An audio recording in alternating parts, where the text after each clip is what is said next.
Let me know if the audio is good, and I will adjust if I need to.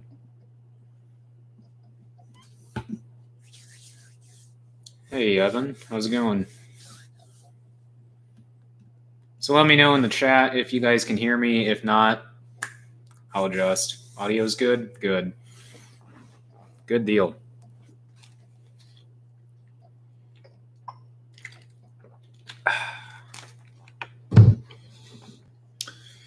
So I'll wait about 30 more seconds here for a few more people to get in here, and we will dive right in then on the live stream.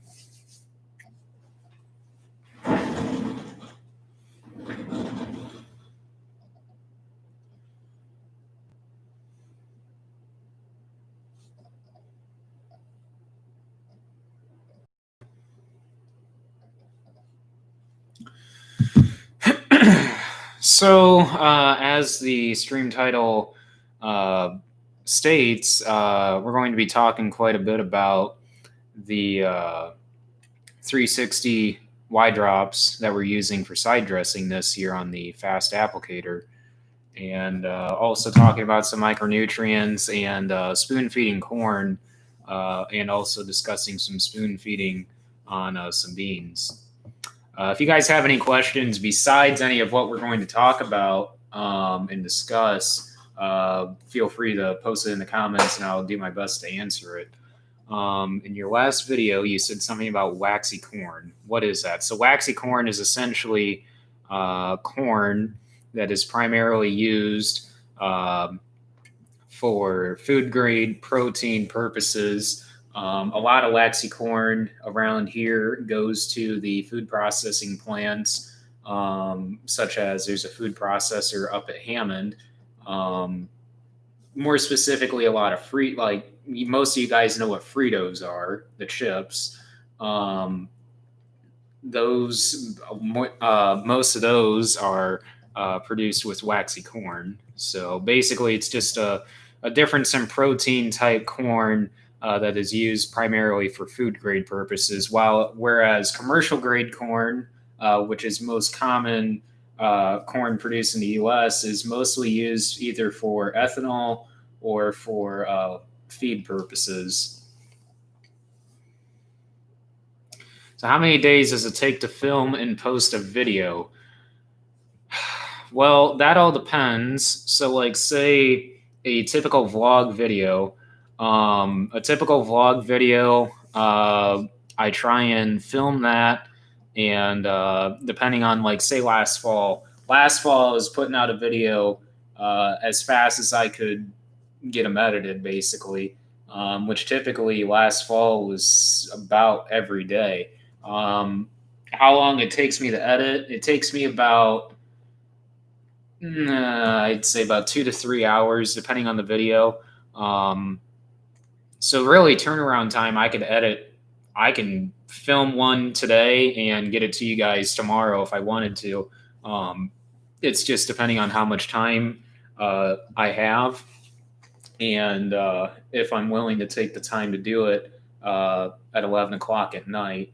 What I try and do is I'm going to try and stagger these videos for you guys. So I already have essentially one film from yesterday. I may edit it tonight and get it to you guys tomorrow. If all else, that'll be released Tuesday. I didn't film anything today because today was I did some custom work today, and I didn't want to film any of that, primarily because it just didn't need to be completely broadcasted on YouTube, every little detail as far as where the ground is, blah, blah, blah. But we will touch on a little bit of that custom work along with some more custom work that I picked up potentially yesterday. I mean, that custom work that I potentially picked up yesterday is more just more trials with the Y drops with another neighbor. And that's only if he has time, is going to have enough time in order to set aside for this trial. So that's all a time thing with him, because basically I'll be done Y dropping as far as side dressing goes, all of our corn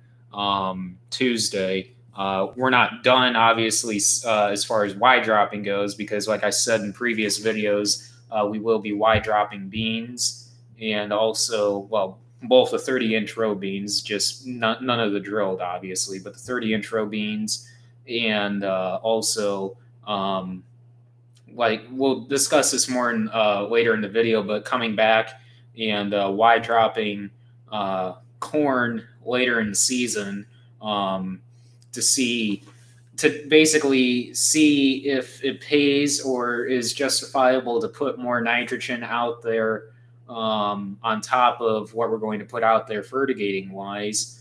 So we'll have some check strips with that. We're going to have check strips with 502 foliar, which is Premier foliar, from Logan Ag. We've been working essentially with, technically we haven't been working with Logan Ag all along, but we're now working with Logan Ag because of the company that we were working with has now merged with Logan Ag. So some of you guys in Illinois might have heard of Logan Ag before.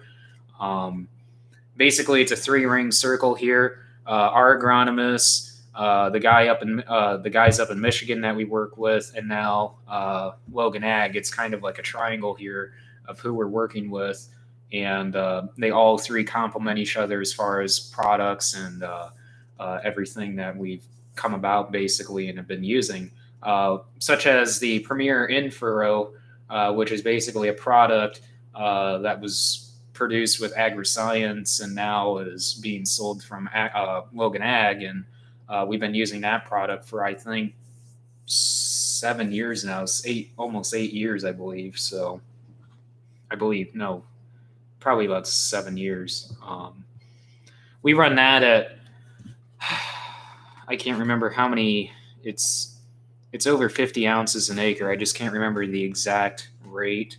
It's over 50 ounces, but we use 2 gallon of 1034O and cut the rest of that with water to get it to a 3 gallon per acre rate. And then we did do some higher rate in-furrow this year, and I believe we were running around 4 gallon total, which in years past, the past 2 years, we have seen some pretty increased yields by increasing that in-furrow rate. So we might next year go to a 4 gallon per acre in-furrow rate instead of a 3 gallon per acre in-furrow rate. Did you Y drop all of your corn acres? So, like I just said, we've got about 300 more acres of corn yet to hit. That is still in question. I'm still debating on where I want to run tomorrow. The corn over at the river is fairly tall, and that's going to be awesome to Y drop. I might try and kick it up to 8 and 9 mile an hour maybe.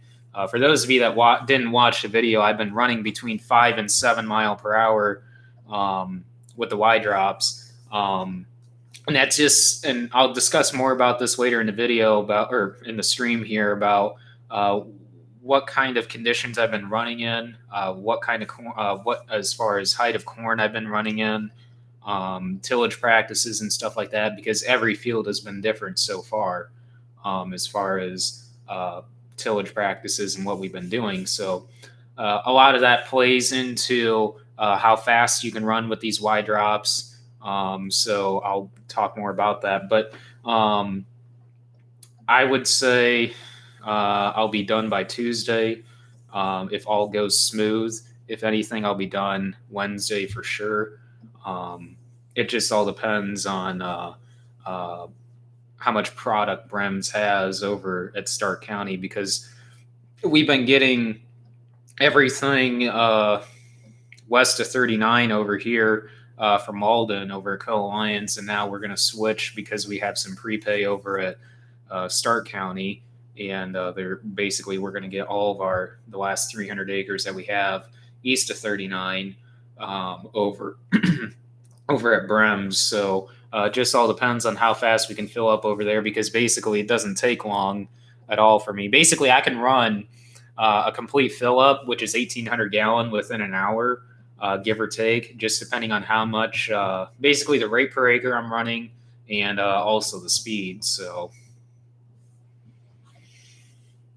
If this wide dropping works on soybeans, will you move? Will you? Yeah. So I've gotten asked this quite a bit on the 30-inch row beans. Um, yeah, that's kind of the whole wide dropping idea came about because of that. So basically, we sit down with our agronomists every year, typically anywhere between the end of December, and the first part of February. We go down to Clinton, Illinois, and meet with them, and it's a whole entire day process. We sit down and discuss every single field as far as fine tuning our management zones, because we do everything by management zone. We're not we're not grid sampling at all for soil sampling. We are sampling within our management zones to fine tune those. So basically, we sit down and look at a yield map and say, okay, based on this yield map, we need to redraw this boundary this way for this management zone, and we need to be, maybe pulling more than one, maybe pulling an extra sample, if not two more samples in this zone. So basically, it's just fine tuning those zones. And then we started talking about management practices as far as micronutrients goes, stuff we're going to end up trying. Basically, the majority of it comes down to talking about trial and errors of stuff they're wanting us to try, and also stuff they recommend to us and want us to look into more. And also, we bounce basically just a bunch of bouncing ideas off each other on discussing on how to improve yield, basically, and also nutrient efficiency. So one of the things that Dad and I wanted to ask him right off the bat was, when we got done talking about our nutrient management zones on our fields, which doesn't take long at all. I mean, basically all of ours are pretty much fine tuned. It's just a matter of just walking through and making sure everything looks okay. So basically, the majority of the day then just comes down to that. And so we asked him, what does it take? And now in our area, I'll back up a little bit there. In our area, majority of guys cannot get over 65 bushel bean yields consistent. Yeah, we've hit 100 bushel, as you saw in one of the previous, last fall.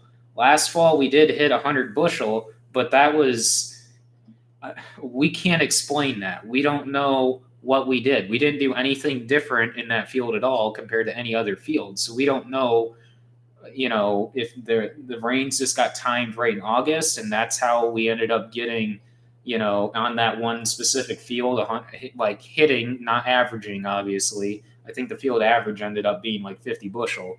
But in the low ground, we were bumping anywhere between 65 and 100 bushel.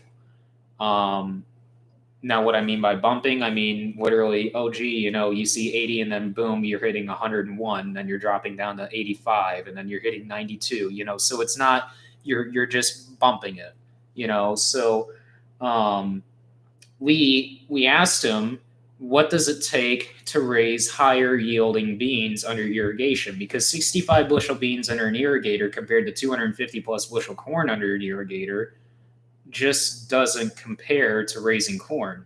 So it just economically makes sense. That's why we do a lot of corn on corn on corn on our irrigated ground, because, we frankly just can't crank the yield that we can comparing our corn to bean yield on our irrigation ground. So we asked him, what does it take to raise higher yielding soybeans under basically under the irrigation, but in general, to push our bean yields even on our dry land. Now, I know some of you guys know this about running AMS on beans, because Purdue did a study on running AMS on beans. And the funny thing is that we were running AMS on all of our bean acres along with all of our corn, because when we started doing all of the AMS, broadcasting AMS on our corn, at the same time he had us broadcasting AMS on all of our bean acres as well at the same time. So technically, we were 2 years ahead of Purdue on that study on increasing our soybean yields via there. Now, AMS did take us to another plateau, but what I'm saying is we're still at a road barrier there as far as we can't get much anything higher consistent yield goes. So he said, get the corn planter out. Then, obviously plant beans in 30-inch rows, and I want you to Y drop them. And Dad and I were just completely shocked by that, as far not so much as shocked as going to 30-inch rows, because we knew that was probably going to be the case, going to 30s, and being able to do starter and in furrow, and banding our starter like what we do on the corn. Because obviously we weren't going to change anything different as far as banding our starter goes, because we do like the 2x3 setup that we run, or 2x2x2. Either way, you can call it whatever you want. I call it either or, 2x3 or 2x2x2. And Y drop them. So Y dropping thiazole on beans. I mean, that's interesting. We will be doing some micronutrients with that. I'm not going to discuss heavily on the micronutrient side, because a lot of this is all more tight-lipped on what we're going to be doing with those Y drops as far as beans go, because this is something really not a lot of guys are doing, only pretty much a little small group of guys that they work with, because most of you guys on here have never even heard of this. So this is going to be very interesting as far as what we're going to end up finding on here. As far as yield increases, it all varies. So it'll be very interesting to see what we find as far as what stage goes. We ourselves are not entirely sure yet. We got to talk with our agronomists yet on that, but we know the beans need to be a lot taller than what they are now, because the beans are literally only this tall.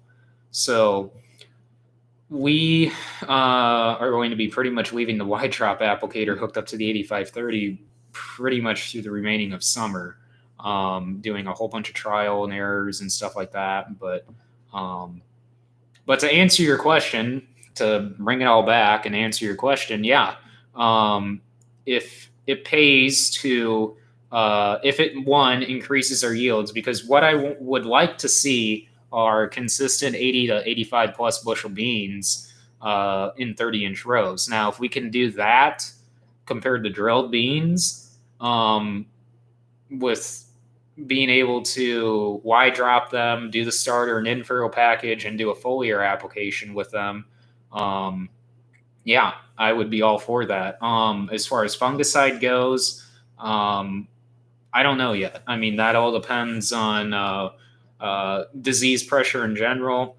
If we end up deciding to spray some corn, I wouldn't have a second thought at all about putting some out on beans, just to do a check strip also out there. I mean, I know that'll add to the huge trial list that we have this year, strip list. It's unbelievable how many check strips we're going to have this year as far as these 30-inch rows, as far as the in-furrow trial goes on beans on that, because we have a no in-furrow, a bean in-furrow rate, and since we ran out of bean in-furrow, Dad pumped in some corn in-furrow rate on the 30-inch row beans. And if you follow me on Snapchat, you probably saw me talking about the 3 different in-furrow comparisons there that we'll have. So we'll have a trial there.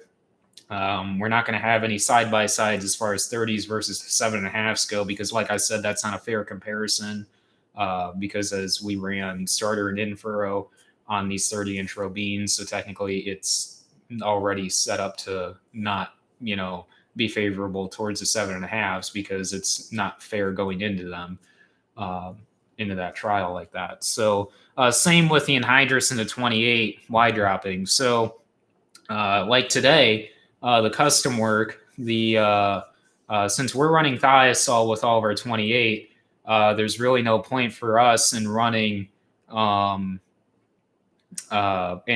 as a check strip here, because with the thiazole, it already puts the anhydrous at a disadvantage to begin with. So we want to go into that trial completely 100% fair.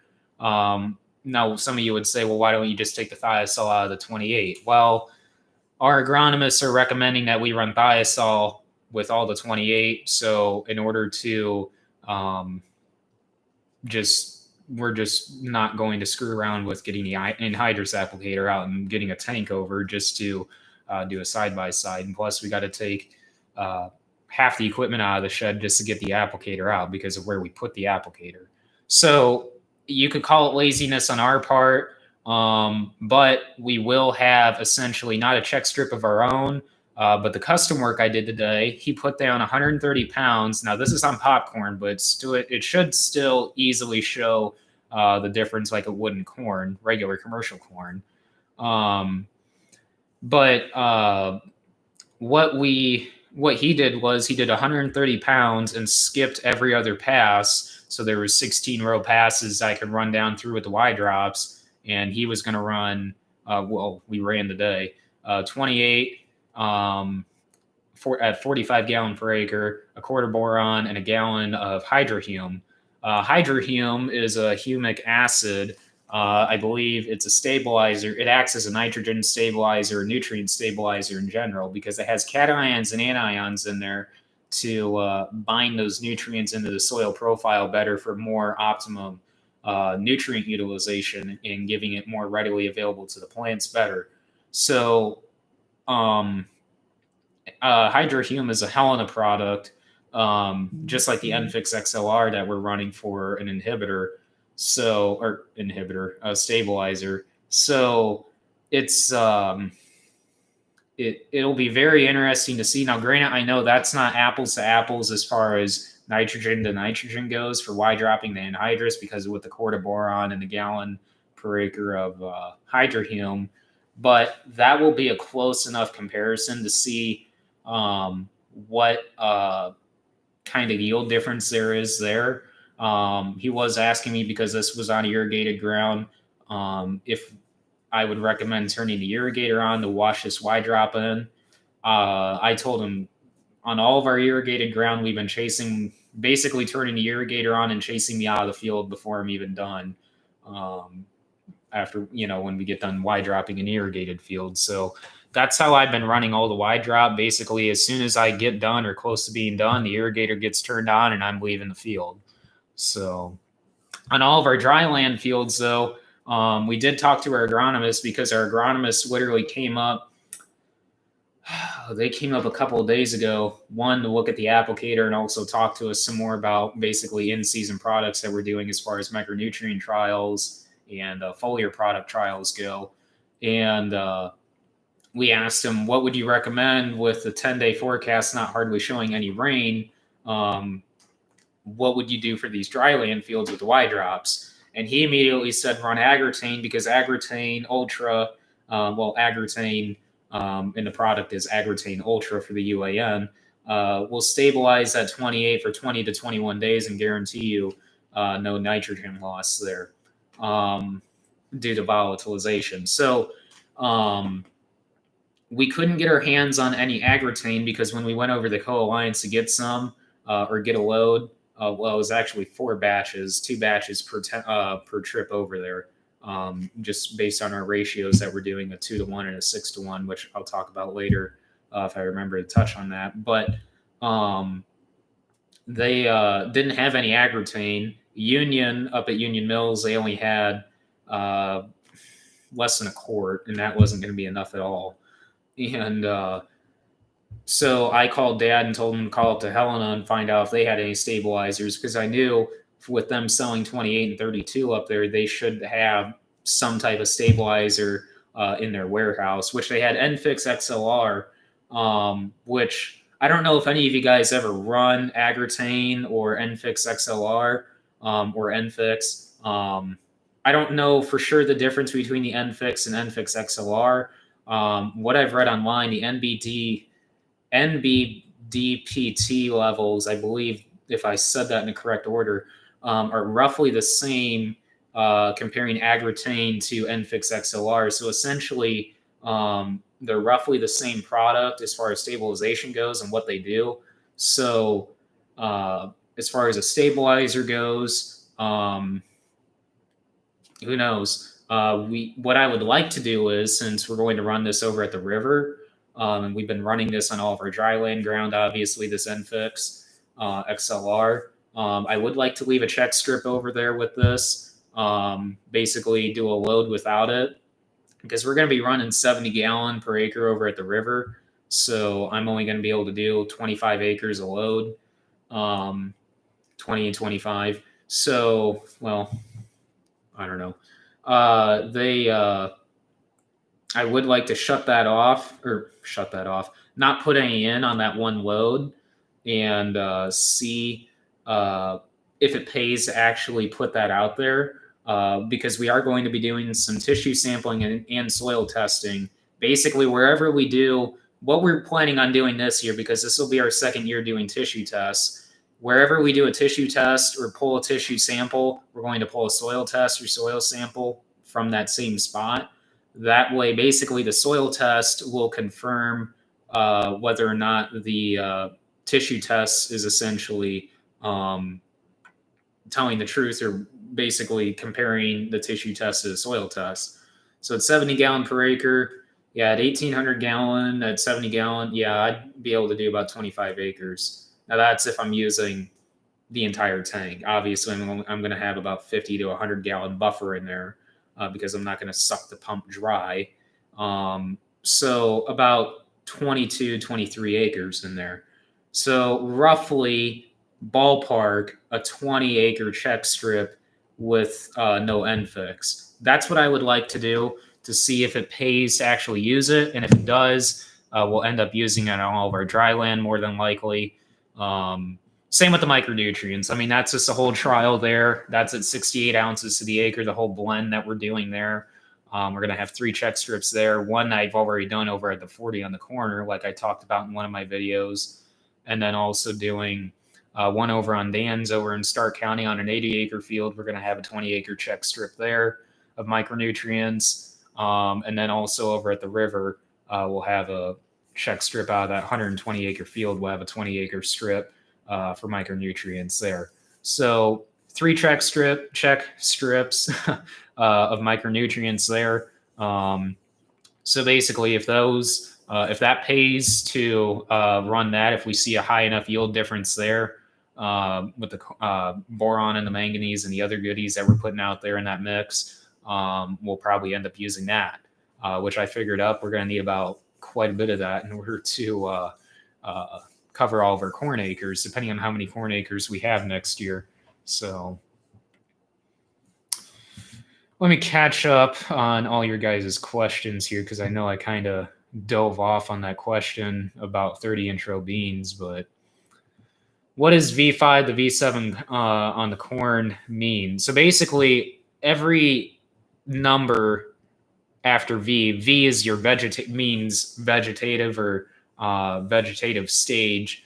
Every number after V means how many leaf collars there are. Basically, I'll talk about that in one of the videos. I know some of you guys really don't understand that very well, and I'll talk on that quite a bit this year, as far as determining leaf collars and what's a leaf collar on a plant. But that's basically around knee-high corn. That's the easiest way to, from a non-ag standpoint, explain what V5, V7 corn is. It's roughly around knee to waist high corn, because technically V7 corn can be almost waist high. So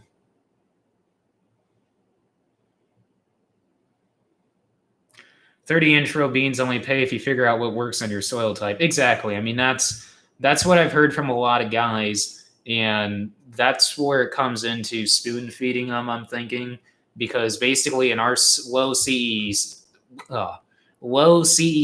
soils, we are now learning more and more every year what we need to spoon feed more of throughout the year to increase our corn yields overall, especially on the irrigated ground. And now with the capabilities of us having a wide drop system that we have now, like Dad and I were talking about tonight, about going back in and spoon feeding more nitrogen and other products such as potash.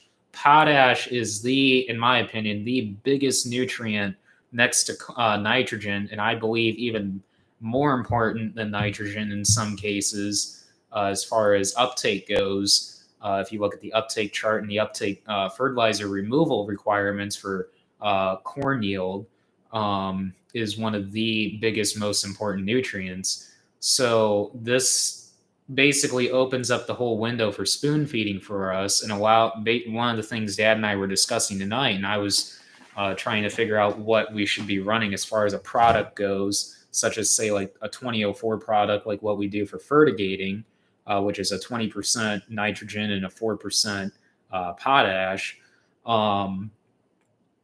Going back in on that high population plot, because we do have a high population plot out on an irrigated field of comparing 32,000 to 39,000. I believe the actual drop was 39,200. We'll just call it 39,000.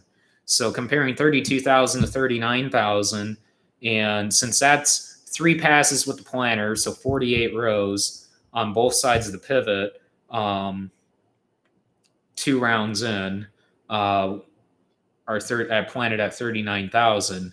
Now, the way I set up that micronutrient trial, I did it so that the 39,000 on both sides, both those plots on either side, saw the complete micronutrient package that we put out there, because I did it's about 8 to 10 acres on either side of the pivot that I treated in order to get the 20-acre trial out there. And it's completely even all the way across. So that way we get a good, honest look at it on equal sides of the pivot. So what we're thinking of doing is, obviously, if you punch in, okay, let me just figure it up for you guys.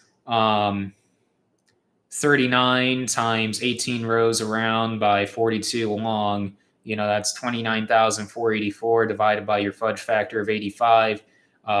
Now, granted, your fudge factor can be anywhere between 80 and 90%. I use 85 just to make it a happy medium there. You're talking 346 bushel corn. So if I go to my fertilizer removal app here, Ag PhD, which I highly recommend, punch in corn and punch in, say, 350 bushel corn, you're calling for 392 pounds total removal of nitrogen and 472.5 pounds of potash. That's quite a bit. So you factor down, okay, 50 pounds with the planter. So let me go back here.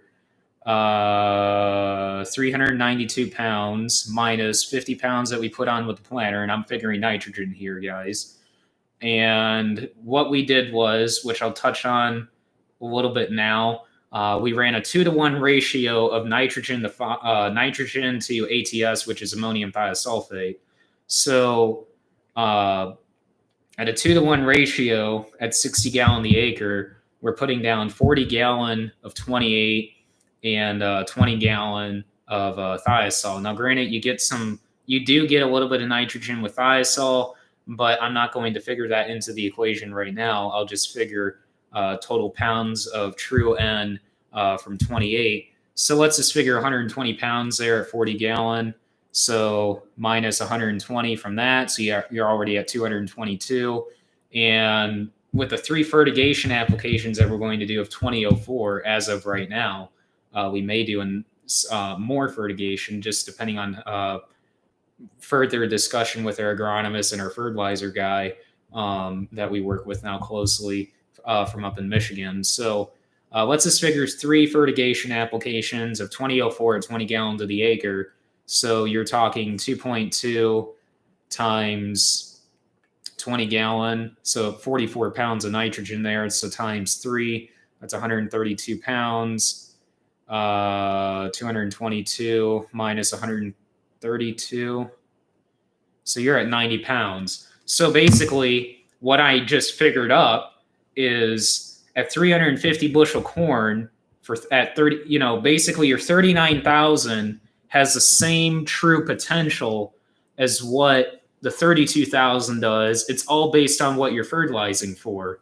So if you give that 39,000 what it calls for to produce that yield. Now, right now, I'm only figuring nitrogen. As far as potash goes, you're going to have to be spoon feeding quite a bit of potash out there in order to justify the amount of potash pounds removal that calls for 350 bushel corn. So, but still, what I basically found is that we're lacking 90 pounds, or we will be lacking 90 pounds.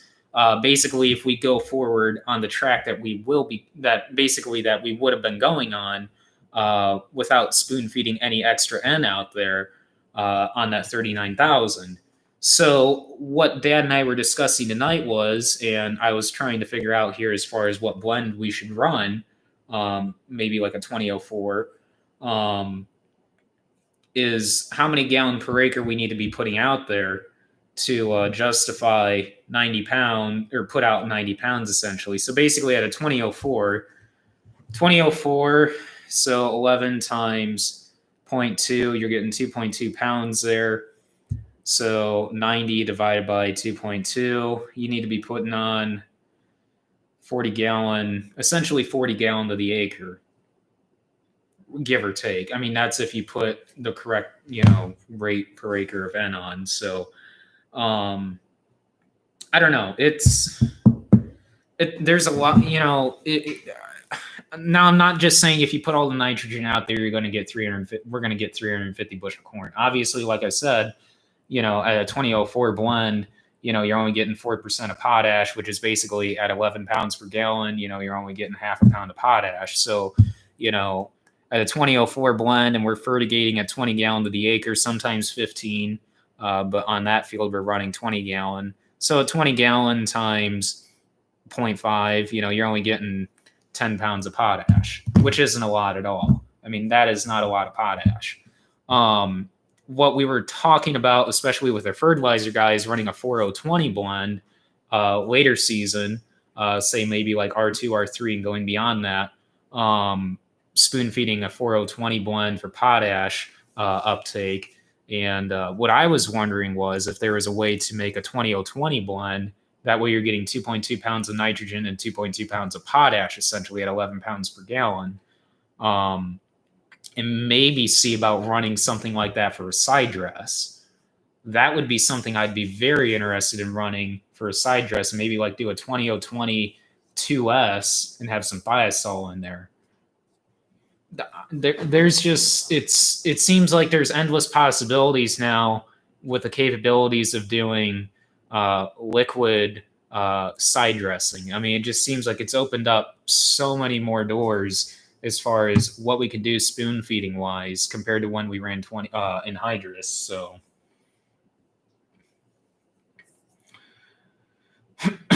in my area, very few people drill beans. In my area also, Ryan, a lot of people don't really drill beans anymore.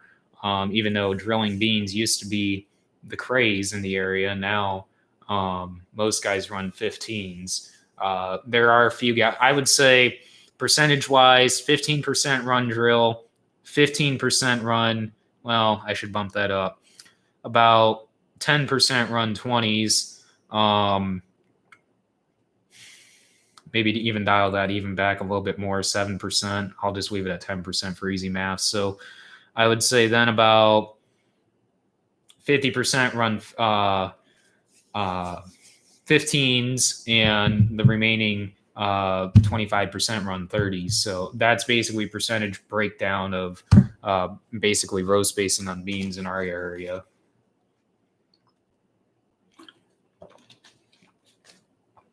Balance for when we're lifting stuff with the 4430, lifting stuff a lot heavier than what we should be with the loader, but most guys do. So, and we're not the only ones. So are you planting any double crop beans? So this kind of leads into a question as far as what's going to happen with the wheat, because now we're not only having issues, we're having a lot more issues than what we thought with this wheat. Now, it's not disease. With this dry weather on this dry land field of wheat that we have, it's turning, it's theoretically dying and dead. So what do we do with essentially, again, now, but this is self-induced as far as Mother Nature goes, as far as a lack of rainfall. So essentially we had, this, we know what happened here. But whereas last year when we had the blank heads in the wheat, what do we do? We didn't know for sure exactly what happened there. But as far as the self-induced issue, as far as this wheat goes, I mean, there's probably 30% of the field, and I'm probably being very conservative at that is that is basically going to make zero. And the other 70% is going to make anywhere between 0 and maybe 45. And I'm probably being very high on 45. And that's relatively green still. And by relatively, I mean it's not lush, like it's going to produce high yielding wheat by any means. And, obviously it is dry land. Now, some of you guys out west are probably that raise wheat and don't get high yield wheat as far as what we consider high yields. What we consider high yielding wheat is anywhere between 85 to 125 bushel wheat. Now, some of you guys may sit and hear that and say, what in the world are you doing to your wheat? Well, we're basically splitting up and doing split nitrogen applications on our wheat and doing high intensity management. Now, if we're not raising anything above 65 bushel wheat, it's a disaster crop, basically. I mean, it's got to pay. So, and especially at basically wheat is a real tight margin crop for us. And that's why we do double crop beans. Now, we don't do double crop beans typically on our dry land fields. I mean, we've had in the past. So basically, what we had figured was double crop beans for that 40 on the corner because it's irrigated. But since we're having a wheat field that potentially we're going to end up destroying and having somebody bail because there's really no point in going out and harvesting that low a yielding wheat, and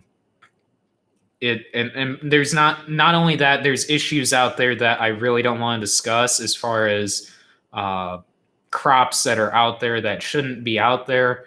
Half of that is taken care of, but the other half we're kind of frustrated because the co-op isn't really taking responsibility on that. So I'm not going to discuss that any further, but we're contemplating putting that into beans because it's early enough that we could easily plant beans out there after they bale it and remove the straw, or remove the wheat in general, really, after they bale it. And but the only other issue is that there's no rain in the forecast. And it just, how do you justify putting double crop beans on bone dry ground without any moisture in the soil profile to begin with, and no rain in the 10-day? I mean, not to say the 10 days lying there and there could be a pop-up shower, which would be great, like we had a couple days ago, and we got 2 tenths overnight, which was a pop-up shower, which, thank you, we've got the rain. But it's something that we got to gamble on there. So yes, we are going to put double crop beans out, but as far as whether it's going to be 40 acres or if it's going to be 70 acres, that's still up for debate. But at least 40 acres of double crop beans as of right now. I mean, stuff could change. I mean, I don't know. I mean, if the wheat decides to come off late, which I highly doubt at the rate this is going, I mean, we're going to be cutting wheat here by the end of June. So, which is crazy because that's 2 weeks away.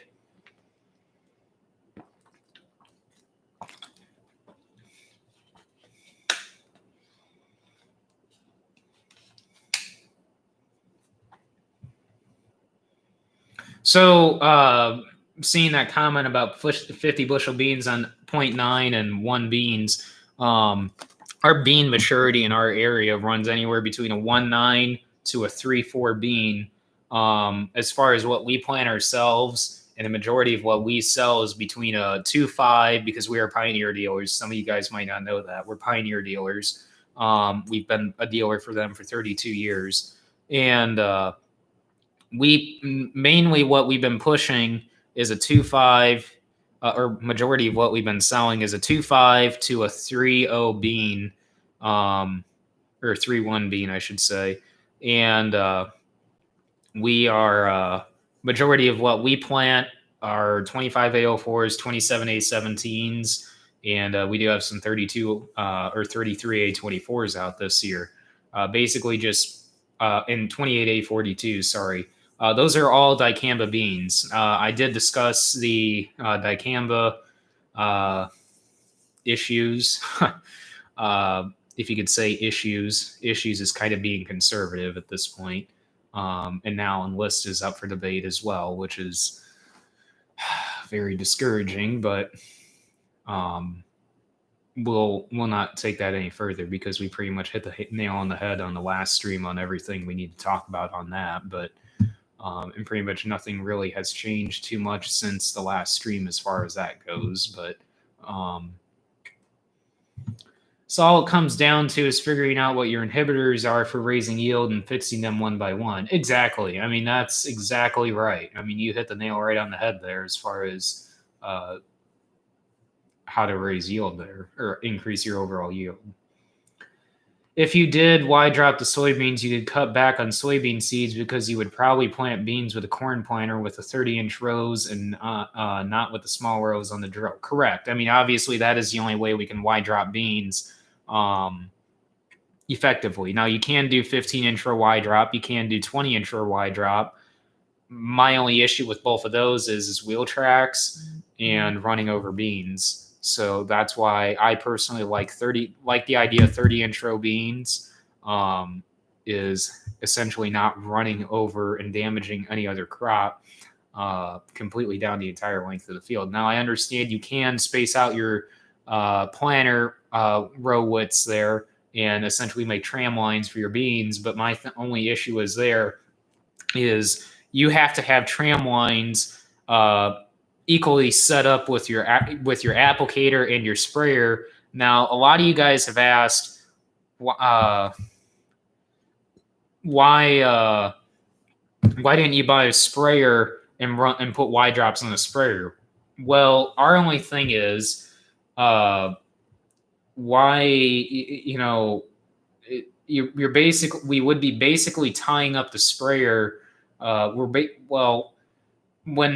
When it's time to side dress is basically right now with the wide drops going forward then.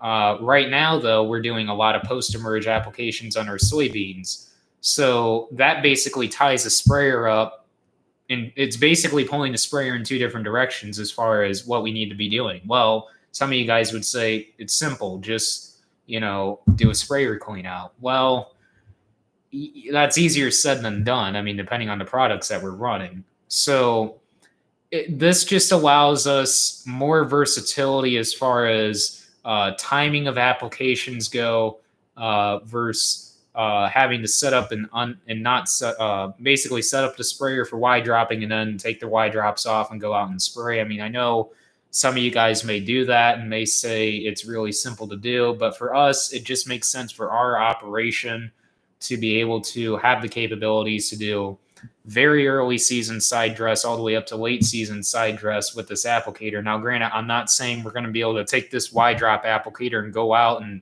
14-foot tall, fully tousled out, shoot into your corn and wide drop. I mean, that's just flat out stupid. I mean, you guys know that. But going out and say waist high corn and wide dropping with the tractor and the applicator, you can easily do with this. Now, I wouldn't recommend probably going out and shoulder high corn and wide dropping with this because that's really pushing the limit of wide dropping with this setup. Because obviously your limiting factor here is the height of the tractor from the ground. Basically clearance goes, as far as clearance goes of the corn going under the tractor, and your clearance of your applicator, mainly the tractor, because the tractor has lower clearance than what the applicator does. So there's drawbacks, obviously, I know that, but eventually with a high clearance sprayer purchase that I've been talking about, that hopefully might happen next year, maybe, we would like to someday get wide drops for that. Now, I'm not saying eventually, like right when we get it, we're going to get wide drops. No, I mean, that's quite an investment to put wide drop. 17 rows of side dress wide drops was I believe after the rebate, it was $450 a row. Without the rebate, it would have been $475 a row that I paid. And I believe, don't quote me on this, but I believe Y drops, 360 Y drops, I'm talking 360 here. 360 Y drops, I believe, are around the $600 to $700 range per row for a sprayer, I think. Some of you guys may know this offhand, but I've never totally looked into them price wise and found a specific price. I think what I'm doing is I'm just pulling this off of Ag Talk, and I believe that's from 2018 that I'm referencing there. So don't quote me on that. Correct me if I'm wrong though.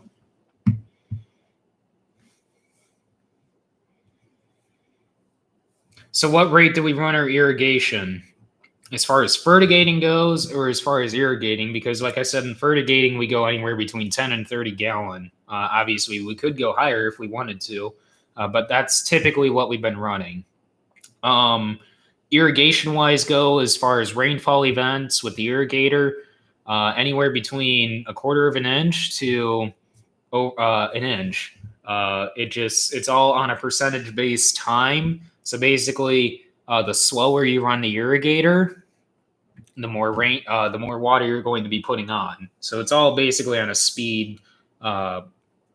It's all based on speed. So, but typically our go-to rate is about 8/10. That's basically our go-to rate.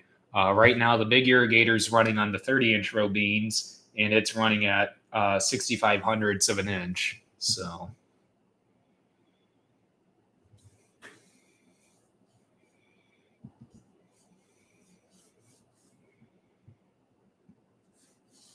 Would you save money if you switch to 30-inch rows with soybeans and Y drop them? In my opinion, seed costs you'd save on, because we'll probably end up sticking and maybe even dropping that population. Who knows?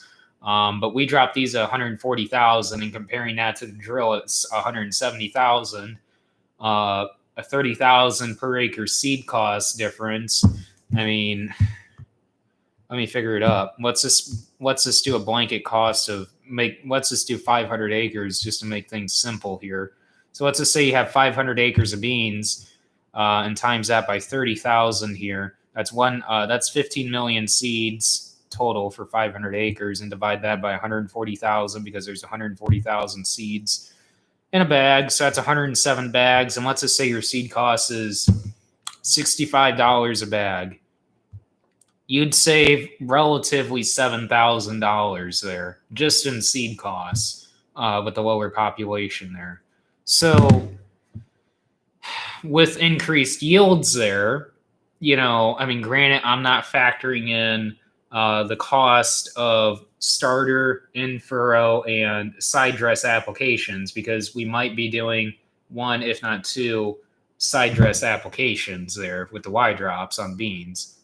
2 is up for debate yet, but we'll see with soil testing and tissue sampling this year. In my opinion, though, at 85 bushel beans compared to 65 bushel beans, I'm being really high here, but an $850 bean market times 20 bushel, I mean, that's $170 per acre that you would, well, hold on, 85 what the heck did it completely slipped my mind. At $8.50, yeah. Why did I doubt myself on that? And on $850 bean market at a 20 bushel increase, you're making $170 more an acre.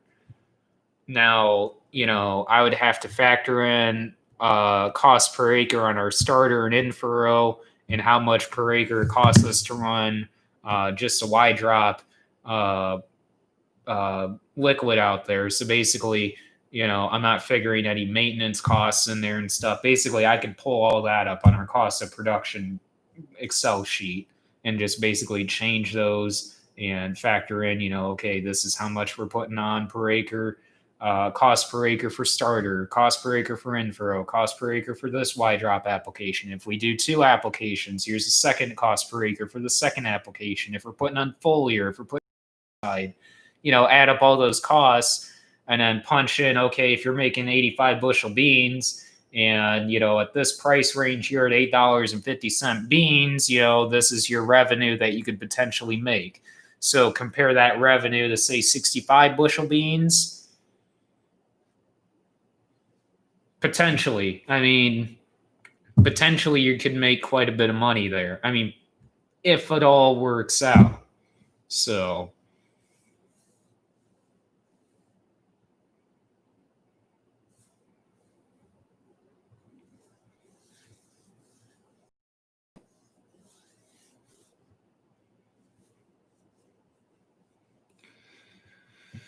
okay, I'm just kind of reading through the comments here, trying to get an idea on where I left off here. So,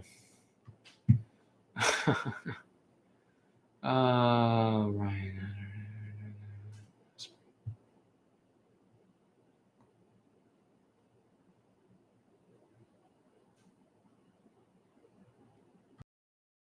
So, well, wait a second here. Yeah, so drilled beans, that's the downfall with that is consistent seed placement depth. As far as basically as far as that goes. Depth singulation is really hard with the drill. As far as seed placement singulation goes, that is next to zero with a drill. Most of you guys know that. Obviously, with a drill, you're not getting just a controlled spill. You're not metering it very well as precisely as what you do with a corn planter. So those are some of the drawbacks there with the drill. Now, I'm not saying you can't put starter and in furrow down with a drill. There are setups out there that you can do that, and we debated on doing that in the past. But if this is the route our agronomists believe will increase our yields overall, we're not going to doubt them. We're going to try it. And with the wide dropping of the beans, this opens up the window for wide dropping corn, and that was half the reason why they wanted us to go to wide drops. And plus, another reason, a third reason basically is because of the advantages of running 28 over anhydrous, mostly on the micros in the soil.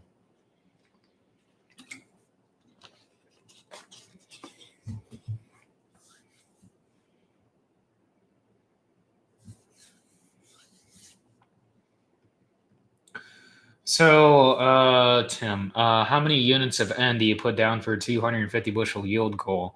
So, just curious, we do three split.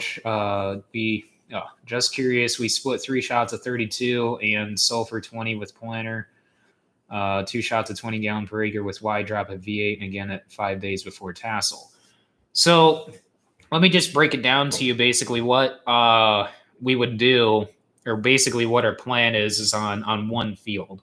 So take out the micronutrient trial, take out the 39,000 population trial, and let's just focus on, say that was a blanket field of 32,000 with the numbers being at 22,000, like what we always do.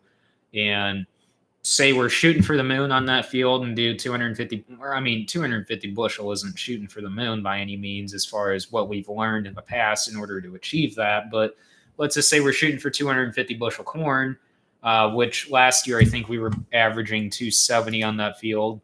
And we were 290, almost 300. Why did John Deere Operations Center boot me off here? Give me a second here, guys. Wow, why did it make my password bajillion miles long there? So there we go.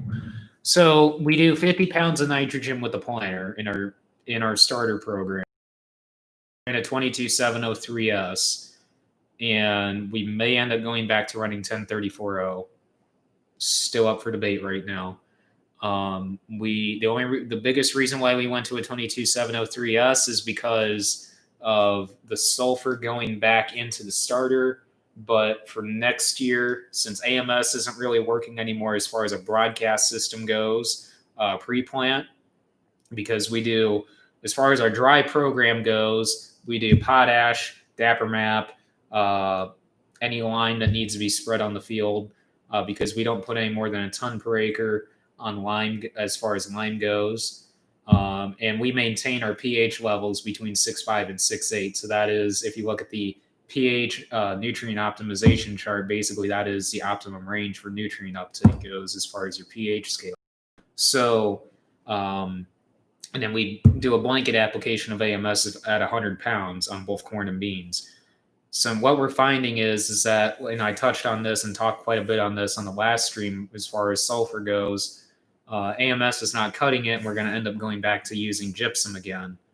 Basically, AMS is a lot cheaper than using gypsum, but I believe at 1,000 pounds of gypsum per acre, you're getting like 300 pounds of sulfur out in the field. But not only sulfur, you're getting calcium, which also promotes early growth, such as like what phosphorus does. So basically, phosphorus and calcium early on promote vegetative growth. So basically, or promote early growth in general. So basically, by having that calcium out there with the gypsum, and not only having basically majority of your sulfur covered throughout the entire year. I mean, 300 pounds of sulfur is quite a bit of sulfur. And considering at, 300 bushel corn or 350 bushel corn, what I was figuring earlier only calls for 55 pounds of sulfur. There again, though, sulfur is a very, very mobile nutrient in the soil. So 300 pounds, I mean, really it all depends on rain, but and also, soil testing and stuff like that, and tissue. I mean, obviously we can fertigate that, but backing up or going back on track here, I mean, we put down 50 pounds with the planter. What we were side dressing before on our irrigated fields is 130 pounds of anhydrous. Now, obviously this year we're not running anhydrous. Like I said before, we're running a 2-to-1 ratio on the irrigated ground. So basically that will cover, or with running the ATS at 20 gallon per acre, that will cover our sulfur needs as far as 250 bushel corn goes if it stays in the ground. Now, obviously, with sulfur being a mobile nutrient, we're probably going to have to end up doing, like, say, a 20O45S later on if it calls for sulfur. So let's just say it does not call for sulfur. So we're putting down a 2-to-1 ratio, 40 gallon to 28 and 20 gallon to thiazole. And then we do 3 applications of 20O4. As far as we know right now, that whole program will probably end up changing here after talking more and doing a roundtable discussion here in the next couple of weeks, probably in the next week and a half, really. With our fertilizer guy that we're working with now more closely up in Michigan, who works very close with our agronomist, who helps basically derive some of all of the products that we've been using. They're all basically him and a group of guys up there making these formulations. So, which, by the way, this guy worked heavily with Stoller. He was right there with the owner and creator of Stoller. So a lot of products that we're running are Stoller products or Stoller derived products, essentially. So, but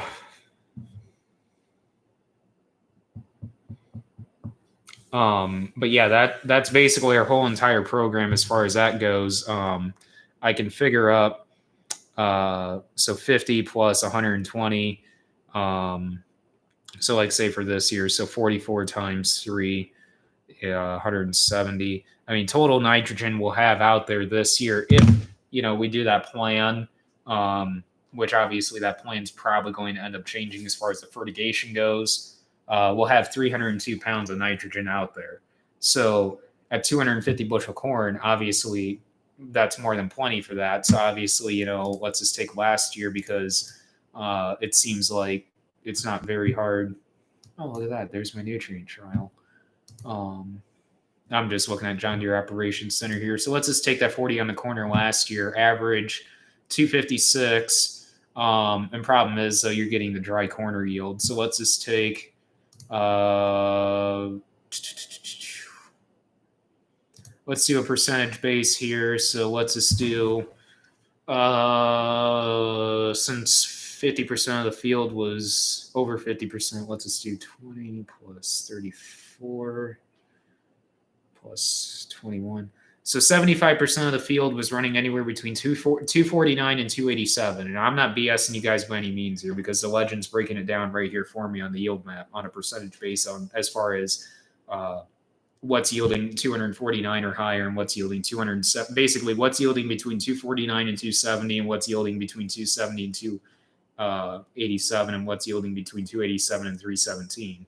Yes, we were bumping 320 bushel corn out here. So let's just take that. Since 75% of the field was running between 249 and 317, let's do 317 plus 287. We'll just average it out and see what basically our average yield is, taking out the dry corners for consideration here. And anything lower than 220 bushel corn to kind of get our baseline relative average higher yield here. 270 plus 249 divided by 4. So basically 280 bushel corn. At 302 pounds of nitrogen, let's go back to the fertilizer removal chart here. We'll punch in 280 bushel corn. 313 pounds of nitrogen.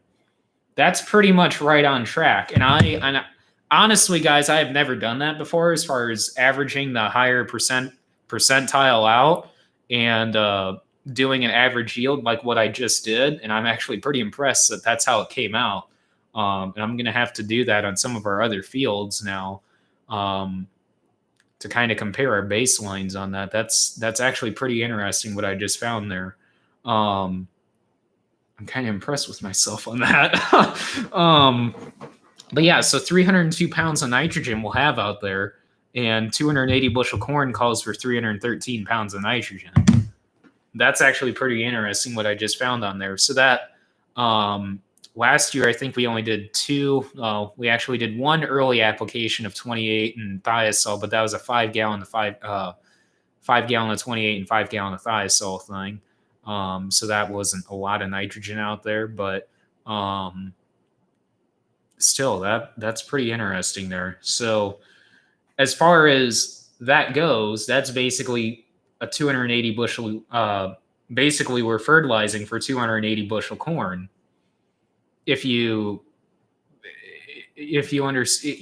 follow along there, that's basically what I guess you could say we're fertilizing for as far as what these fields go. Now, are we averaging 280? No, we're getting 256 because it's factoring in the dry corner yield. But, you take that dry corner out, technically we are fertilizing for 280 bushel corn, and we are achieving 280 bushel corn. So that leads me to believe that, we're doing everything right. It's just as far as what do we need to be doing more of, as far as fertigation or as far as spoon feeding Y drop. So there leads into the second application of Y drop. So, I mean, could we be doing a double side dress, say in V8, well, depending on how tall relatively is V7 to V8 corn, and coming back in maybe a week and a half later or 2 weeks, depending on how tall the corn is after 2 weeks of side dressing, and doing a second shot of side dress on fields that we know we can put, an extra shot on. So that's a lot of things that I've been thinking about. So, but yeah, that's basically the program for that one field. I mean, obviously every field's a little bit different. So, especially comparing our irrigated to dryland fields, especially, I mean, that's a totally different program for both as far as spoon feeding goes. So,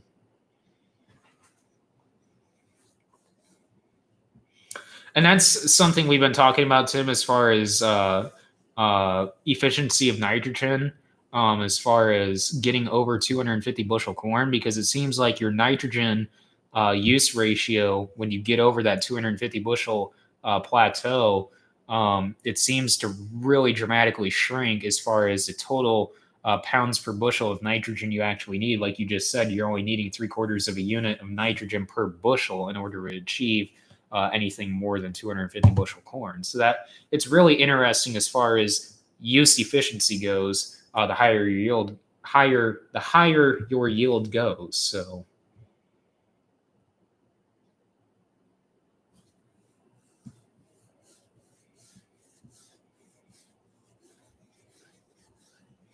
Oh, yeah, definitely, Tim. I mean, obviously, I'm not going to broadcast every little fine detail that we're doing because, there's some secrets that we like to keep to ourselves as far as what we find and what's increasing our yields, because basically that gives us a competitive advantage compared to our neighbors as far as our yield goes, because it's increasing our profit per acre there, essentially. So. When do y'all plan on starting wheat? Probably by the end of June at the rate we're going.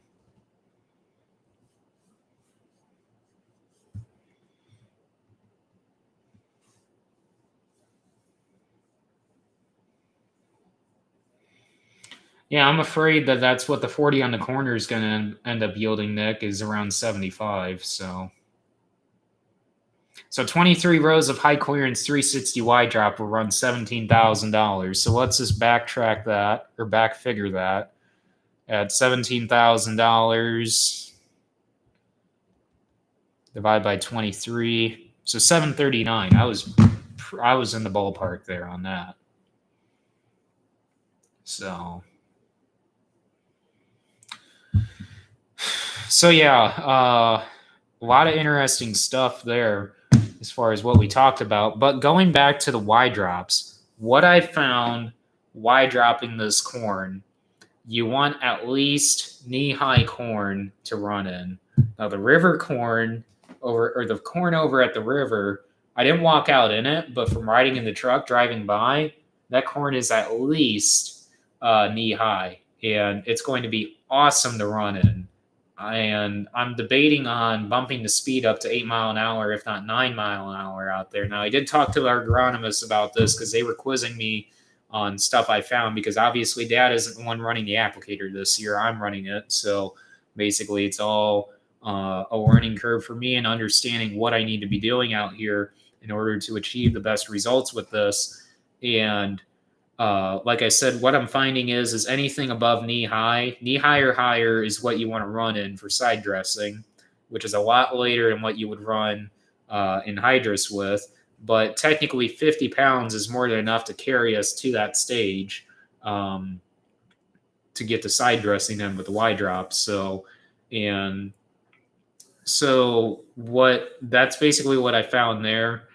And the earliest corn that we planted is actually the shortest corn that we've got. And it's a short, well, at this point now it's V6, close to V7. But when I side dressed it, it was a tall V5, short V6 corn. And it was, well, probably not even that. It was probably a tall V5, medium V5 corn. And it wasn't the greatest to start Y dropping in. It immediately made me doubt the Y drops because I just did not like the performance that they were doing out there. They were just not doing what I thought they should be doing. Now, granted, we did not fine tune those hoses yet at that point in time. We did not have the wings set correctly for that stage of crop. And we were literally just learning these. That was the first field. So the settings we had these Y drops on, because these are seems like there's limitless possibilities on how you can run these. Basically, when we first got them, the hoses were drooped like this, and basically more on regards to running for a high clearance sprayer in later season corn. So much later season corn. So VT or more. So what we ended up doing, we turned them a quarter, half a turn really. And basically what that did was it put a kind of loop as far as the hoses go, such as like this. And it kind of made the Y drops drop about this far away. Well, I would say probably about that far away from the corn. And I did not like the job that they were doing because of the amount of corn residue that was out there, causing the hose to bounce a little bit by running that far away. So basically the corn plant would be like right here and about like right there. And the hose, the tip of the end of the hose would be like right here. It'd be dribbling the nitrogen about right there. And the corn plant would be about right here. In my opinion, that was way too far away from the corn plant. And that's what I did on the first field. When I got in the 40 on the corner, because that was the second field I ran in, that was a short V6, tall V5 corn. And what I did was when I pulled in the field, unfolded the applicator, unpinned the Y drops, and pulled in the field a little bit far enough into the field that I could actually set the applicator down and basically drag the hoses a little bit without running any product, just to kind of get a ballpark idea of where these hoses were actually running, and basically undo the hose clamp and take the pliers out there and adjust the hoses, because that's really the only way you can adjust them.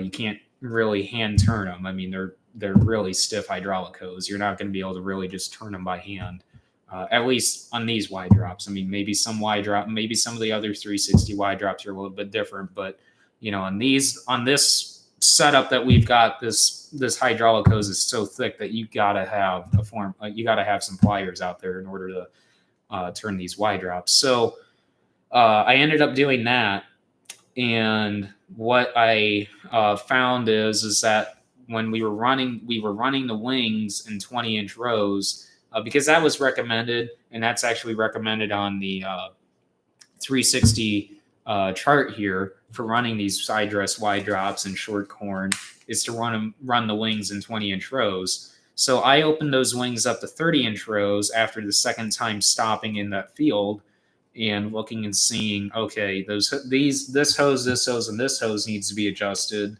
And I got to looking even further, and I'm like, let's kick these wings out to 30-inch rows and let's see what they do out here. Once I did that, I had all my doubts of these Y drops went away then. I was very, very impressed as far as placement goes. And if you guys have not seen the video, I would highly recommend watching the last video and seeing how close these Y drops can run to the row. I mean, it's literally this close. I mean, it's unbelievable. I mean, you might, to some that have never run them or seen them run, might think it's a whole load of BS seeing that these hoses can run that close at 8 miles an hour.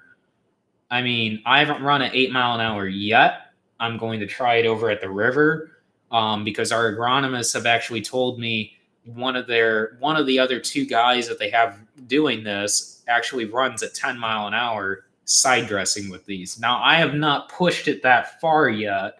I don't know if I'll push it that far in the river or at the river, but I guess it just depends on as far as conditions go over there. So, but that's what I found on that field. I could run about 6 miles an hour, and that was one pass with the vertical till, and this is corn on corn. One pass with the vertical till in the fall to work in cover crop seed. So this was cereal rye cover crop, and it was a real nice smooth residue mat. So I did not have a whole heck of a lot of hose bouncing, but the only reason why I ran at 6 miles an hour instead of 7, what I typically normally want to run at, is because of the height of the corn, and the corn was just small enough that if you ran any faster, those hoses could easily push that corn over. So that's the disadvantages of running the Y drop in shorter corn. You have to really control your speed there. So essentially, the shorter the corn, the slower you got to go. So when I got over the shins, both those fields were done with different tillage practices. And the Twin Churches field that we have 40 acres of corn on, the other 32 is, or 30, is tomatoes. And that 40 acres there was hit once in the spring with the vertical till, and that was it. That I was that convinced me after running that. Well, not after that field, but when I ran that field, the residue in the corn, because that was corn on corn there, was thick enough or large enough that it was causing some pretty severe hose bouncing as far as it running at 6.5 to 7 mile an hour. So when I slowed down at about 6 mile an hour in that residue mat that was out there, since it wasn't necessarily a smooth residue mat because it was only hit once with the vertical till, running at 6 mile an hour, that's probably borderline as fast as what I should be running out there. I probably should have been running about 5.6 out there. But that's what I found out there, and that was about a medium V6 corn, short V6 corn. Now the Porter field, that's where it opened my eyes as far as what we need to be doing as far as tillage practices go, with the vertical till. When I got out in that Porter field, there's 60 acres there on that shin field there on what we call Porters. And it was a tall V6 corn, short V7 corn, and it was knee-high corn. And I could fly through that field at 7 mile an hour and get that perfect placement. And that was hit once in the fall and once in the spring with the vertical till. And that was a really nice smooth residue mat. The residue was sized perfectly out there, and it allowed those hoses to track perfectly with the plants. So that led me to believe right there that we definitely need to be doing, on a corn-on-corn standpoint, whether it's dry land or irrigated, hit it twice with the vertical till, once in the fall, once in the spring. And if we're doing cover crops on that field, just hit it once with the vertical till, obviously, because you're just incorporating the cover crop seed, and you're not going to be doing a cover crop pass in cover crops in the spring. You're just going to end up planting green into that and terminating them with Roundup and 2,4-D. So that's basically what I have found going forward so far. On the last field I did on shins, the veal barn field, there's about 40 acres there. We had some replant there. There was probably about 4 or 5 acres of replant. Now the corn was only about V2. It was about that tall. And the problem is with that, Dad was very, very nervous on what in the world we're going to be able to do side dressing wise.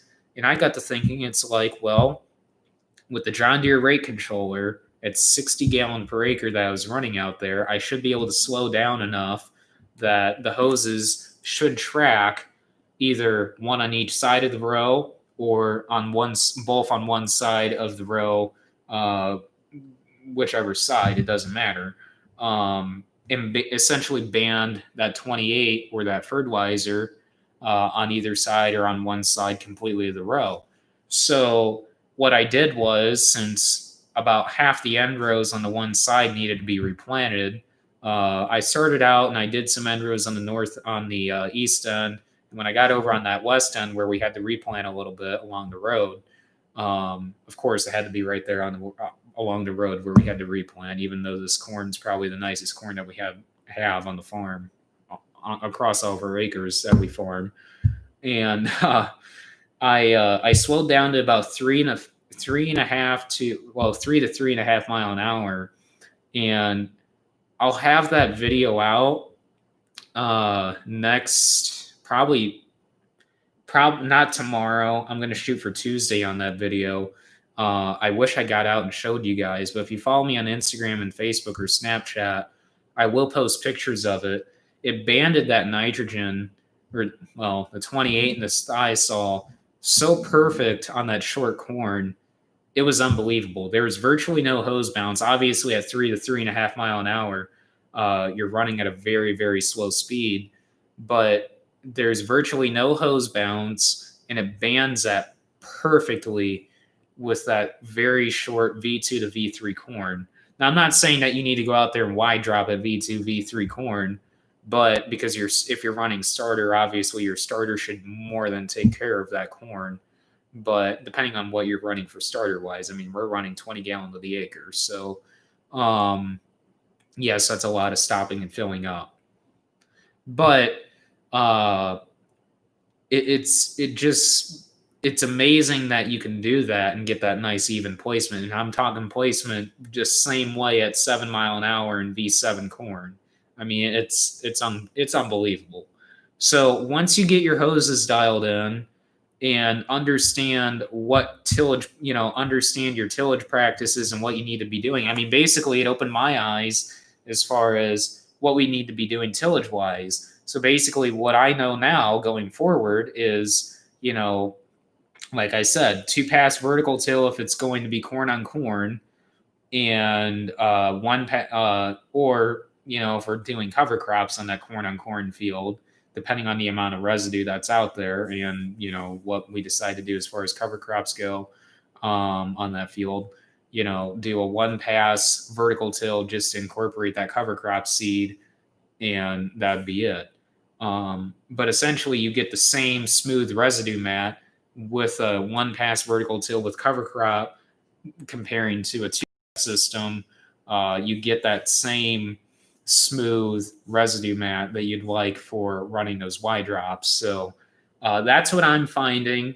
And that's basically my understanding of how we need to be running these, when we need to be running these, and all my findings right now. The corn I ran in this for custom work was popcorn, and it was knee high, and I ran at a 45 gallon per acre rate. I ran at about I ran only about 5.6 mile an hour, just to make sure I was doing a very even, consistent job, because obviously this is custom work and this is a 28 to anhydrous trial here.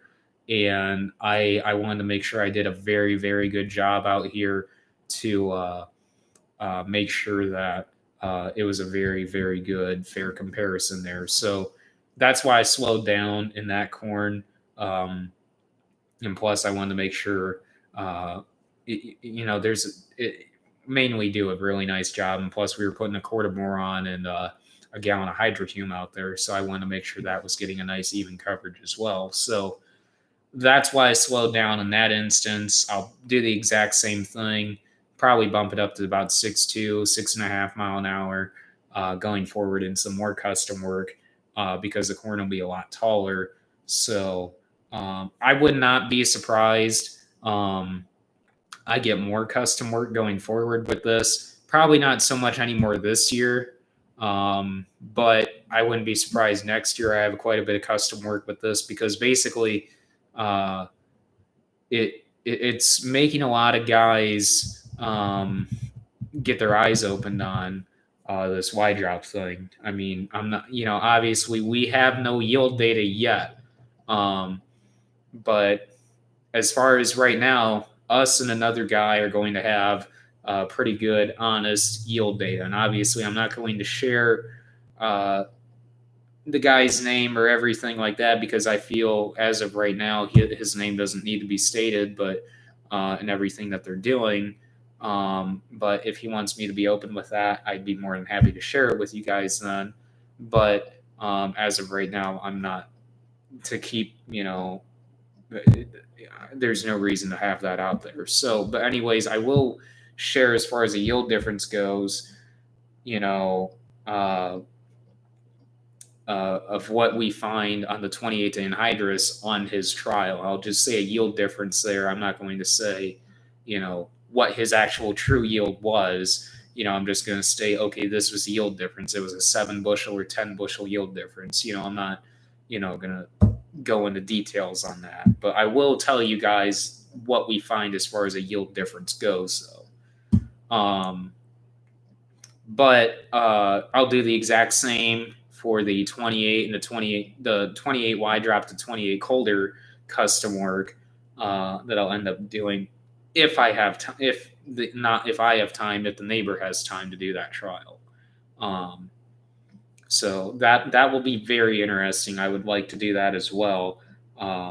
Since on our operation, like I said earlier, we are not doing a trial as far as comparing anhydrous to 28 or 28 to Coulter wide drop scenario there, because one, we're not going to compare 28 thiazole to anhydrous, and plus, again, we're not going to we don't have the capabilities to compare a Coulter setup to a wide drop setup. Now, yes, we could go rent an applicator, but we're not going to rent an applicator just to run a trial. So, but the cool thing is this year with both of these guys doing custom work or having me do custom work for them and do these trials, it basically gives us a dual trial here of anhydrous to 28 and 28 to 28 as far as a Coulter placement and a wide drop placement goes. So that's very neat. So.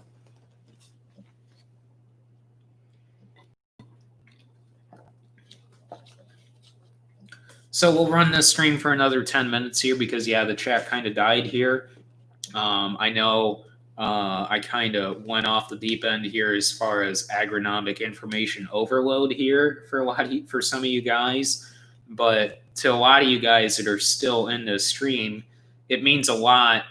It must mean a lot to you guys listening in and talking about or hearing me talk about stuff like this. So that I really appreciate that. So, but we'll run this for another 10 minutes. I didn't want to run this stream too long. I didn't want to run this over 2 hours, really. Who knows? I might edit a video tonight. If anything, I'll let you guys know first thing in the morning as far as if I'll have a video out tomorrow or not. So either plan on a video at 10 a.m. tomorrow or 10 a.m. on Tuesday, and I will have a video out potentially Wednesday, if not Thursday. So the plan is, as far as this week goes, we need to get about at least 300 acres of beans sprayed, mostly the beans over at the river especially, and also the beans that are in 30-inch rows over here. And the wide dropping is going to get finished hopefully on Tuesday, if not Wednesday. I kind of would like to stretch that out till Wednesday because it is a lot of fun wide dropping. It's just so much fun. I love it. And I love inducting products and mixing up products. Oh God, that's so much fun. I love spraying as far as mixing loads for dad and stuff. I don't hardly do any spraying. I've done a few acres with the 4230, but since it's kind of a setup more geared towards dad and only dad that can really figure it out without, at least a full season of spraying and understanding how his setup works, because it's pretty much all fine-tuned and geared towards him personally on how he has it set up. That's why he does all the spraying. And he basically, I'm the one in the tender constantly mixing up loads for him and getting stuff ready for him. So basically, okay, we need X amount of gallon of Roundup. Okay, induct that in. X amount of Singe. Okay, induct that in. We need this much AMS because if we're running AMS on some of this, which typically we don't run an AMS product in general unless it actually specifically calls for it on the product mix. Or batch mix that we're running as far as product herbicides go, that it actually specifically calls for, say, a crop oil or an AMS, then we will be adding those. But we do not run an AMS typically. But then, putting in dicamba or say 2,4-D or say our residuals, inducting that all in, I love doing that. That's fun. So when we got the stabilizer and we were concocting all that up and I was being able to induct that and we were inducting the Sidedress, I hope the Sidedress micro mix works out because I would love having to induct that. I mean, I know some of you guys are probably like, really, why would you want to take the time to have to mess with 2.5 gallon jugs? To me, I don't know why. It's just so much fun doing that, and it's just really soothing being out there in the middle of the cornfield, just scooting along at 7 mile an hour, 8 mile an hour, cruising through the field and seeing every acre of corn that we have, and kind of getting a feel for what stuff looks like out there. I mean, that's the joys of side dressing, basically. So same with spraying. I mean, you get to see every acre. So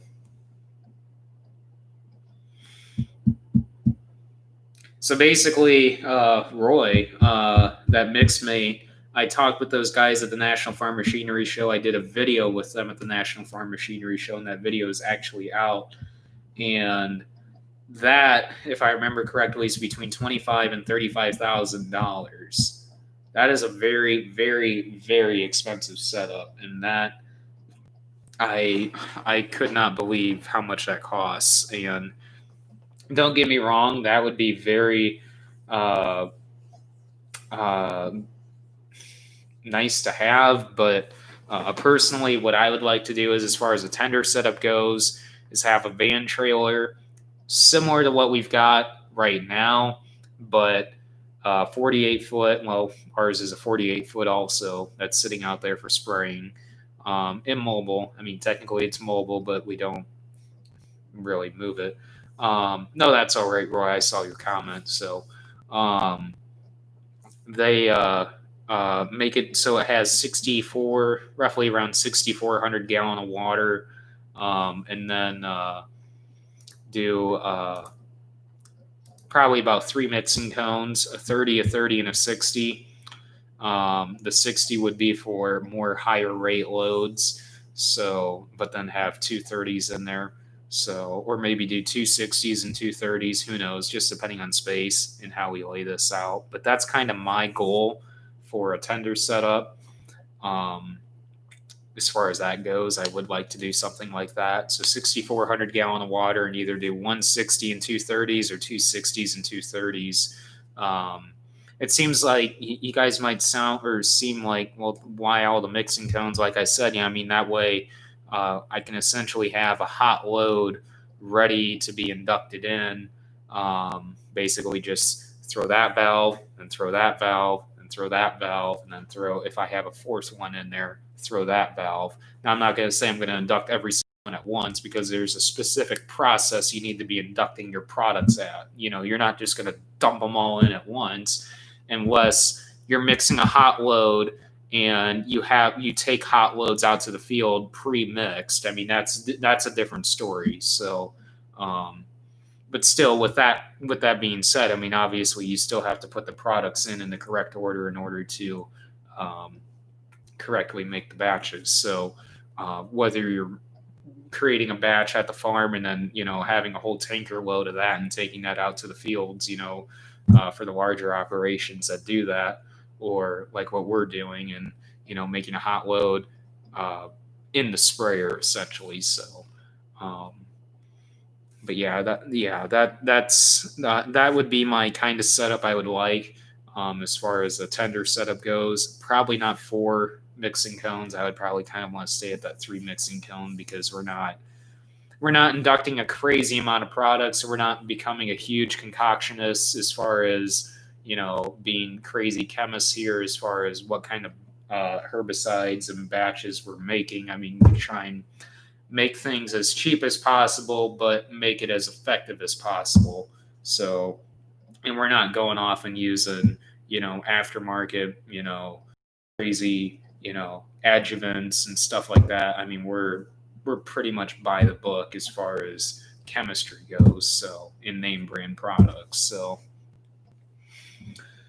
going back to last week, how are your extend beans looking? Very, for the most part, very clean. Most of the fields that we have on beans, we ran a residual called Trivence. Trivence is mostly it's a broadleaf residual, and it's doing a fantastic job this year. Very, very happy with that. We've been using that for a few years now. We spray our Ever Pre-X, however, which is essentially S Metallicor, which is dual. But it's called Ever Pre-X, and that we spray that post-emerge on our beans, which we need to get that out there this week, which is why we want to spray both these 300-acre field, or 300. I wish they were both 300-acre fields. That would be nice, but they're both 150-acre bean fields that we need to get done.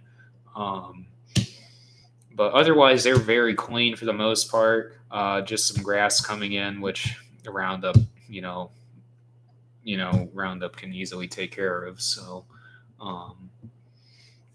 are you noticing a difference between the drilled and the 30-inch beans at this point? As of right now, Dad's kind of getting nervous as far as population goes, as far as how thin the 30-inch row beans look. I think his problem with that is, and I'm not really nervous about it at all, as far as population goes, or how the stands look on 30-inch rows, because obviously, for the past 40 years, I mean, we've drilled beans. So, his past 40 years of farming, 40 plus years at least of farming experience, it's more than that, but 40 plus years, 45 plus years of farming, he's seen drilled beans. And that, I think, is throwing him for a curve as far as the stands on these 30-inch row beans because, one, lower population, and two, wider rows is going to make it look like these beans are really, really thin. Now, again, I know I said this in the last stream, in the previous stream before that, and the previous stream before that one, about dropping a tape measure out there and determining what our actual true stand is. I have not. Maybe towards the end of this week, because towards the end of this week, we're going to finally get into a slowdown period again. Not really a slowdown, because essentially we need to get the combine ready. I've got a whole boatload of power washing to do. I need to do a whole bunch of pressure washing as far as the planter goes. The applicator, I'll probably just hit real gently not gently really, but just kind of skim over it, trying to get a decent amount of 28 off of it. Really, there's not a lot of 28 on it to begin with. It's just more taking care of it and cleaning it. Because like I said, we're going to come back and do some more wide dropping later on. But get the combine clean, because I want to have that nice and clean for wheat. Even though there's only 70 acres, I don't care. I want to clean it because I'm a fanatic about that, keeping stuff clean. But get that done. I don't know, towards the end of this week, because it's actually supposed to warm up. But we'll see. Maybe when we get a slow time period here towards the end of this week, I'll probably, we're going to be scouting fields also, tissue sampling and soil testing later this week also, but not really mostly us. It's more going out with our Helena rep and working with him on that, because Helena is going to be doing our tissue sampling and soil testing. And so they use for their tissue sampling, they use a thing called extractor. Basically, that breaks down the percentiles of every basically percentage of nutrients that's currently in your tissue sample. So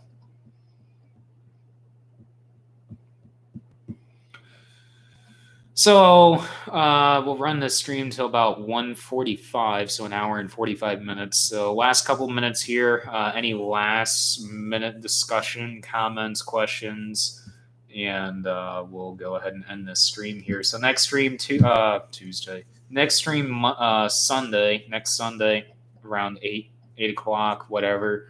We'll just play that by ear. I'll try and kind of give you guys a little bit more lead time than what I did tonight, like 15 minutes early. I'll try and give you guys a little bit better lead time on that to kind of remind you guys and tell you guys what time I'm going to be doing this. We'll just throw the discussion board questions out the window, because it seems like every time I forget, but we do a pretty good job doing discussion on here anyways. So, yeah. So new video possibly tomorrow. I don't know. We'll see. I gotta go find my GoPros too. I gotta go figure out where all my GoPros are, and they're in the back of my truck. I just remembered. It just came to me. We'll see. I don't know if I'll do one tonight or not. It's already going on almost 10:30, so I probably won't. But we'll see how I'm feeling after this stream here. And going forward, like I said, new video either tomorrow or Tuesday. and then definitely one Wednesday, and definitely one on Thursday. And going forward from there, we'll just see on what goes on. So anyways, thank you guys for watching as always. Thank you guys for tuning in as always. And with that, I will catch you guys in the next video and the next live stream. Thank you guys for tuning in, and good night.